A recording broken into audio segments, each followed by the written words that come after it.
ఆచా coding tutor training ఇచ్చి permanent IT job ఇస్తారు. 9697969788. నమస్తే, నేను విజయ్. చైనాలో కొత్తగా వెలుగు చూసినటువంటి హెచ్ఎంపివి వైరస్, ఈ వైరస్ ఎంతటి ప్రమాదాన్ని కలిగిస్తుంది? నిజంగా ఇది మన దేశానికి వస్తే, అంటే ఇక్కడ మనుషులకు సోకితే ఎలాంటి ప్రమాదం ఉండబోతుంది? దీని లక్షణాలు ఏంటి? దాని నుంచి తప్పించుకోవాలంటే ఎలాంటి జాగ్రత్తలు తీసుకోవాలి? దీని గురించి మాట్లాడడానికి మనతో పాటు స్టూడియోలో ఉన్నారు ప్రముఖ సీనియర్ ఫిజిషియన్ కిరణ్ గారు. సార్ నమస్తే. సార్ నమస్కారం సార్. ఇప్పుడు కోవిడ్-19కి సంబంధించినటువంటి ఆ ఛాయలు ఇంకా కూడా మనం మర్చిపోలేదు. ఆ పాండమిక్ సిచ్యువేషన్ గురించి ఆలోచిస్తేనే అందరికి ఒక టెర్రర్. కానీ అలాంటి లక్షణాలనే కలిగి ఉన్నటువంటి హెచ్ఎంపివి వైరస్ ఇప్పుడు వస్తుందనే టెన్షన్ ఉంది. ఇది ఎంతవరకు కరెక్ట్ అంటారు? ఇన్ఫ్లుయెన్జా వైరస్ అంటే ఒక జలుబు, వైరల్ న్యూమోనియా, సాధారణమైన జలుబు, సాధారణమైన వైరస్ వల్ల వచ్చే జలుబు అనేది వస్తూనే ఉంటుంది సార్. ఇంత ముందు ఉండింది, ఇప్పుడు ఉండింది. బట్ అది కొత్త రూపురేఖలతో వచ్చినప్పుడు కొంచెం ఇబ్బందికరంగా ఉండింది కోవిడ్. వాస్తవంగా కోవిడ్లో చాలామంది ఇబ్బంది పడ్డారు, మనం చూసాం. చాలా మనం అవలేలుగా దాంట్లోంచి బయటపడ్డాం. ఓకే, డ్యామేజ్ జరిగింది. But if you see otherwise majority are survivors. Damage అయింది కూడా కొంతమందికి కొన్ని కారణాల వల్ల.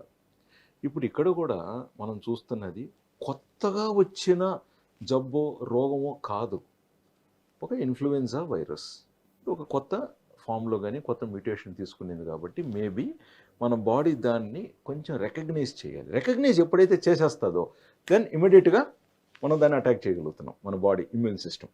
అది వెరీ ఇంపార్టెంట్. ఇప్పుడు అద్దవు పులి, రెండోసారి కూడా అద్దవు పులి, మూడోసారి నిజంగా పులి వచ్చింది. పులి వచ్చినప్పుడు ఏం చేయాలి?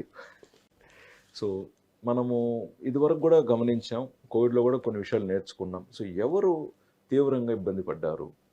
అన్కంట్రోల్డ్ డయాబెటిక్, అంటే షుగర్స్ బాగా ఉంటూ అవి అదుపులో పెట్టుకోక నాకేం కాదులే అనుకున్న వారిలో కొంచెం తీవ్రంగా వచ్చింది. లేదా వృద్ధాప్యంలో ఉంటూ సరైన సందర్భంలో సరైన సకాలంలో వైద్యం అందని వాళ్ళు ఇబ్బందులు పాలయ్యారు. లేదా వైద్యం అందినప్పటికీ అది సరిగ్గా పాటించక లక్షణాలు పెరిగి తీవ్రత పెరిగిన తర్వాత ట్రై చేసి ఇబ్బందుల్లో ఎదుర్కొన్నారనమాట. లేదా అన్డయాగ్నోస్డ్ డయాబెటీస్, అంటే వీళ్ళలో షుగర్ ఉంది కానీ ఆ విషయం ఆ వ్యక్తికే తెలీదు, హైలో కూడా ఉంది, లక్షణాలు లేకుండా ఉంది, ఈలోపు ఇది సోకింది, దీంతో తీవ్రత పెరిగింది. ఇన్ఫ్యాక్ట్ మనం గుర్తెచ్చుకుంటే మనకు నెల్లూరులో ఫస్ట్ మనకు డెత్ అయిన డాక్టరు అవును హై షుగర్తో ఉన్నారు డాక్టర్. అవును. మళ్ళీ ఆయన చెన్నైకి తీసుకెళ్ళి అక్కడ పాపము జరిగింది, చాలా ఇబ్బంది అయింది. సో ఈ విధంగా మనం ఎవరైతే రిస్క్ ఫ్యాక్టర్స్ ఎక్కువగా ఉన్న జనాభా ఉన్నారో వాళ్ళని గుర్తించి వాళ్లకు పద్ధతిగా అడ్వైజ్ ఇవ్వటం అనేది వెరీ ఇంపార్టెంట్. నేను అంటున్నది ఏంటంటే ఎటువంటి జాగ్రత్తలు తీసుకోవాలనే విషయాల గురించి మనము చర్చిస్తున్నాం. భయపడటానికి ఏముంది? భయపడి మనం ఏం సాధించబోతున్నాం? భయపడి ఇంకొకరు స్ట్రెస్ తెచ్చుకుంటే మన ఇమ్యూన్ సిస్టమ్ ఇంకాస్త వీక్ అయితే మనం ఇంకొంచెం దాన్ని సోకించుకోవడానికి అర్హులు ఎక్కువ అవుతాం. మనం ఆ టైంలో కూడా ఎక్కువ మంది భయపడిన వారే చివరి వరకు వెళ్ళారు.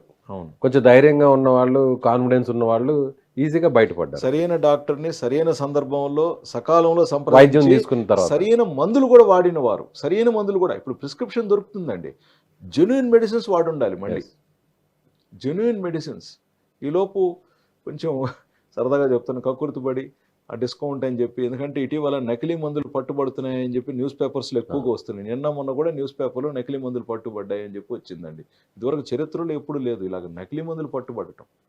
So very important. ఒక డాక్టర్ మీకు ప్రిస్క్రిప్షన్ ఇచ్చినప్పుడు అది సింపుల్ మెడిసిన్ అయినా సరే, ఈవెన్ పారాసెటమాల్ కావచ్చు, ఒక యాంటీబయాటిక్ కావచ్చు, జెన్యూన్ మెడిసిన్స్ తీసుకోండి. 10 రూపాయలు తక్కువకి వచ్చిందని చెప్పేసి మనం తీసుకోవటం వల్ల వాటి పొటెన్సీ తక్కువ ఉంటే హై డోసెస్ వాడాలి, ఎక్కువ డోసెస్లు వాడాలి.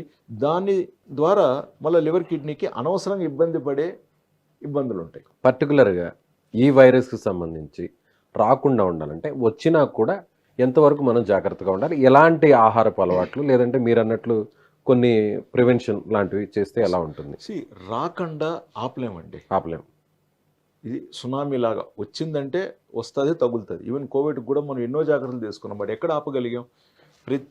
ప్రతి మనిషికి ఏదో ఒక రూపంలో అది తాకింది.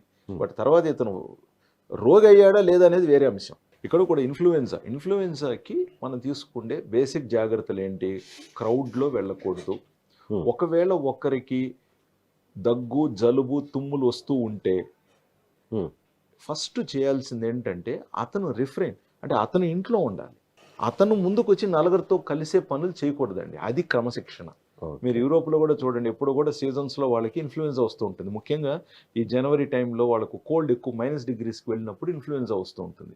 ఇమీడియట్గా వాళ్ళు దానికి క్వారంటైన్ విధించి 14 రోజులు ఆ వ్యక్తిని బయటకు రాకూడదని చెప్పటం, లేదా చిన్న స్కూల్స్లో అయితే పిల్లలకు ఒక 10-20 రోజులు బడి క్లోజ్ చేసేస్తారు. ఎందుకు అనవసరంగా పిల్లల నుంచి ఈ పిల్లలకి, వాళ్ళ నుంచి వాళ్ళ పేరెంట్స్కి సోకుతుందని చెప్పి చాలా జాగ్రత్తలు తీసుకుంటారు. సో ఫస్ట్ ఎవరైతే కొంచెం జలుబు, దగ్గు, జ్వరంతో ఉంటారో వీలైతే మీరు ఇంటి దగ్గర నుంచి వర్క్ చేయటం కానీ, లేదా మీరు కొంచెం నలుగురితో కలవకుండా ఉండటానికి జాగ్రత్తలు తీసుకున్నారు. అలా ఎన్ని రోజుల పాటు? జనరల్గా 1 వీక్లో ఇన్ఫ్లుయెన్జా తగ్గిపోతుంది. వాళ్ళు డాక్టర్ని సంప్రదిస్తారు, మెడిసిన్స్ తీసుకుంటారు, బాగా అయిపోతుంది. సో మీరు ఎలా నివారించాలి? సో క్రౌడ్స్లోకి ఎక్కువ వెళ్ళకూడదు. రెండోది, కోల్డ్గా ఉండే ఐటమ్స్ దయచేసి అవాయిడ్ చేయండి. ఎందుకంటే మీరు చూసుంటారు, చల్లగా మనం కానీ కూల్ డ్రింకో చల్లటి నీరు తీసుకుంటే సడన్గా కూడా మన వెంటనే చేంజ్ అయిపోతుంది, ఇష్యూస్ వచ్చేటి. సో అటువంటి ప్రయోగాలు చేయకండి. వామ్ వాటర్ తీసుకోండి, జాగ్రత్తగా ఉండండి. సాల్ట్ వాటర్ గార్గిలింగ్ కూడా ప్రివెంటివ్గా తీసుకోవటానికి నేను చెప్తున్నా పాయింట్స్. అదేవిధంగా ఎవరైతే షుగర్ పేషెంట్స్ ఉన్నారో దయచేసి మీ షుగర్స్ని పూర్తి స్థాయిలో మంచి మందులు మీ డాక్టర్ చెప్పినట్టుగా వాడి షుగర్స్ని కంట్రోల్లో పెట్టుకోండి. కొంతమందికి ఇన్సులిన్ అవసరం ఉంటుందండి. కొంతమందికి దయచేసి వారు ఆ ఇన్సులిన్ ఏదైతే వారి డాక్టర్ ఇచ్చుంటారో అది వాడి షుగర్ కంట్రోల్లో పెట్టుకోండి. మీ ఇమ్యూన్ సిస్టమ్ స్ట్రాంగ్గా పెట్టుకోండి. ఇంకా పోగా వైటమిన్ బి డెఫిషియన్సీ ఉన్నవారు దయచేసి కావాల్సిన దానికి సప్లిమెంట్ డాక్టర్ చెప్పినట్టుగా తీసుకొని చూసుకోగలరు. అదేవిధంగా వైటమిన్ డి డెఫిషియన్సీ ఉన్నా కూడా దాన్ని కరెక్షన్ చేయటం ముఖ్యం. అండ్ ముఖ్యంగా ఎవరైతే వైటమిన్ సి ప్రాపర్గా లభించట్లేదో దయచేసి వారు, వైటమిన్ సి అనేది మనకు చాలా ఇంపార్టెంట్, ఇమ్యూన్ సిస్టమ్ మనం కాపాడేది వైటమిన్ సి. సో వాళ్ళు ఫ్రెష్ వెజిటబుల్స్ కానీ, మనం కొంచెం లెమన్ జ్యూస్ తీసుకోవటం కానీ, ఆమ్లా తీసుకోవటం కానీ ఇట్లాంటివి కూడా ప్రయత్నించండి. ఒకవేళ డాక్టర్ మీకు వైటమిన్ సి ట్యాబ్లెట్ ప్రిస్క్రైబ్ చేస్తే మీరు హ్యాపీగా తీసుకోవచ్చు. బట్ దయచేసి సొంతంగా వెళ్ళి సొంత మెడికేషన్స్ చేయకండి. ఇది డాక్టర్ని అయితే కలవడం మంచిది, ఇంపార్టెంట్ అండి. ఈ లక్షణాలు కనిపిస్తే కలవడం మంచిది. భారతదేశంలో డాక్టర్లకి అయితే కరువు లేదండి. అండ్ భారతదేశం డాక్టర్స్ ప్రపంచంలోనే మేధావులు అన్న విషయం అందరికీ తెలిసిందే.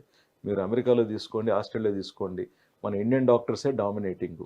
సో కాబట్టి కొన్ని విషయాలలో మనం సరైన దారిలో వెళ్ళటం మంచిది.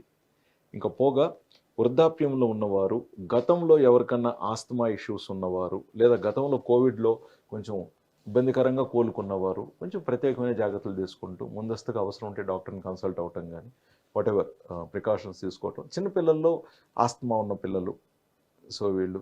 ఇంకొకటి ఏంటంటే నేను చెప్పేది మీకు కొంచెం హాస్యంగా ఉంటుంది. ఊబకాయంతో ఉన్న ప్రతి ఒక్కరు, అది చిన్నపిల్లలు కావచ్చు, పెద్దోళ్ళు కావచ్చు, బరువు ఎక్కువగా ఉన్నవారు కూడా జాగ్రత్తలు తీసుకోవాలి. ఎందుకంటే వెయిట్ ఎక్కువగా ఉన్నప్పుడు మనకు ఫ్యాటే మనకు ఒక ఇన్ఫ్లమేటరీ కండిషన్ క్రియేట్ చేస్తూ ఉంటుంది. సో జాగ్రత్త అంటే ఇప్పటికిప్పుడు మనం బరువు అయితే తగ్గించుకోవాలి. బట్ స్టిల్ నిద్ర మంచిగా ఉండటం, ఈ విషయం అందరికీ మళ్ళీ.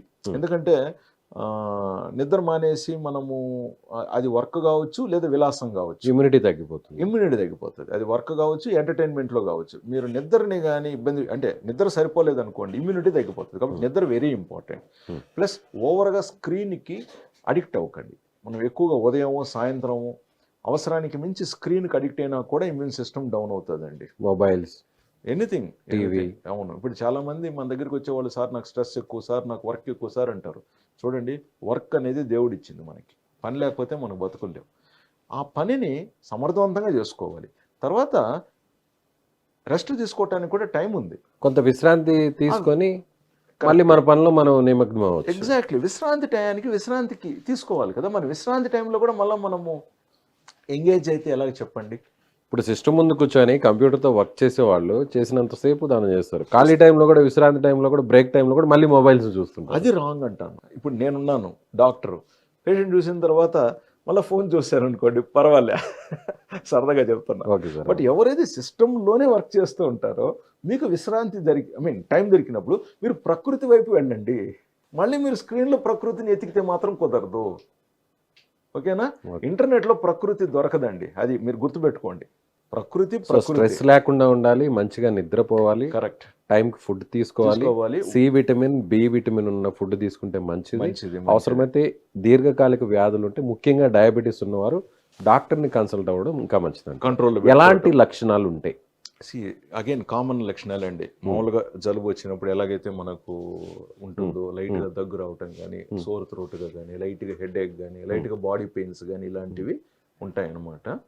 సో ఫీవర్, లైట్ గా ఫీవర్ ఉండటం కామన్ కోవిడ్ లక్షణాలే, జలుబు లక్షణాలు. కోవిడ్ పేరు వద్దు, మనం ఆ పేరు చెప్తే మళ్ళీ భయపడతారు. భయభ్రాంతులకు గురి చేయడం మన లక్ష్యం కాదు. జనరల్ గా జలుబు వస్తే ఎలాంటి లక్షణాలు ఉంటాయి, సేమ్ టు సేమ్ ఉంటాయి అన్నమాట. Okay sir. సో కాబట్టి అది మనం ప్రస్తుతానికి దాని మీద మనకు పెద్దగా ఇంకా ప్రోటోకాల్స్ ఏం లేవు కాబట్టి మనము ఉన్నవి లేనివన్నీ చెప్పి జనాలు కన్ఫ్యూజ్ చేయకూడదు. నిజాయితీగానే మనకు ఉన్న విషయం ఉన్నట్టుగా తీసుకోవటం అనేది చాలా ఇంపార్టెంట్. సో నిద్రాహారాలు టయానికి మితంగా ఏదైతే కరెక్ట్గా ఉంటాయో ఇవన్నీ సరిగ్గా పాటిస్తూ ఆరోగ్యంగా ఉండటం చాలా important. Right sir, thank you so much.